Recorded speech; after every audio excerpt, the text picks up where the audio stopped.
Are you up to date on what is actually happening with homes in the Twin Cities now that the spring market is in full stride? This channel is your one-stop shop for real, local data-driven updates. In this video, I will recap the April housing market using information that is to the point and honest.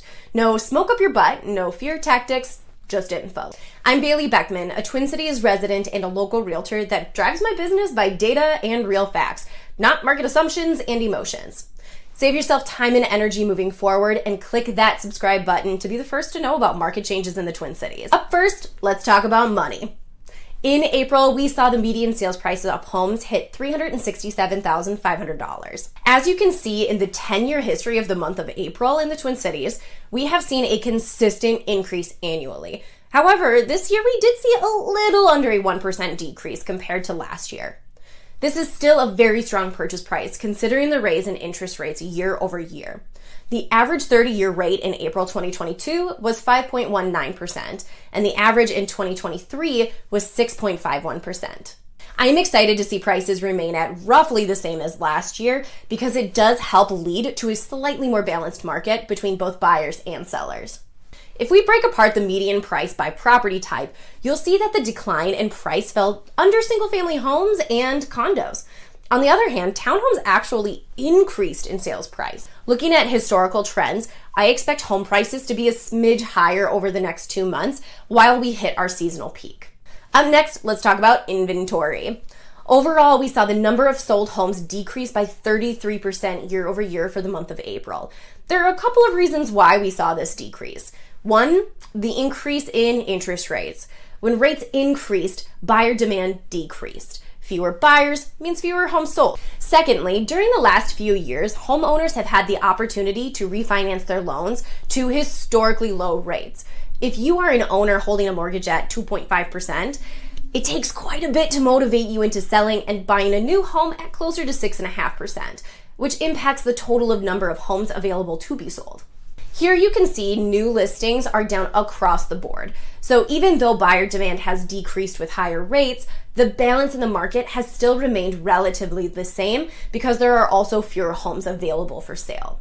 If we take a look at the month supply, you can see that we did increase compared to last year, but we are still only sitting at 1.5 months of supply. To put this into perspective, a balanced market is considered between 5 and 7 months worth of supply, and a true buyer's market is 7+ months. Honestly, the media would probably start freaking out and say the market was crashing if we even came close to 3 months of supply.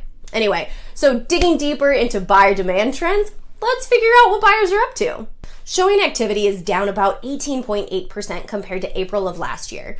When we break this apart by property type, you will see that single-family homes and townhomes have had less showings for back-to-back years, but single-family homes are still the market leader when it comes to activity.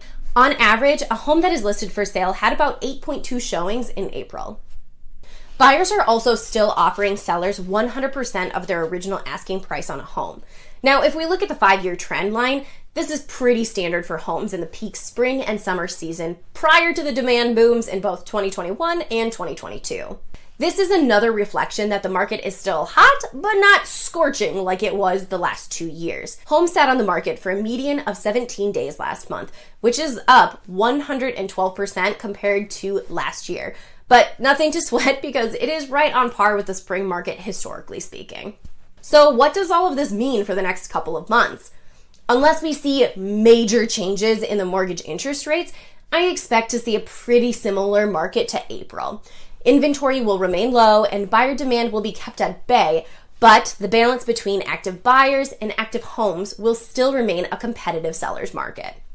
According to the mortgage reports, rates are projected to be right between 6.1% and 6.5% leading into July 2023. So there is your recap of the local housing market here in the Twin Cities. No smoke up your butt, no fear tactics, just info. Don't forget to subscribe to get the notification for next month's update. Thanks for watching.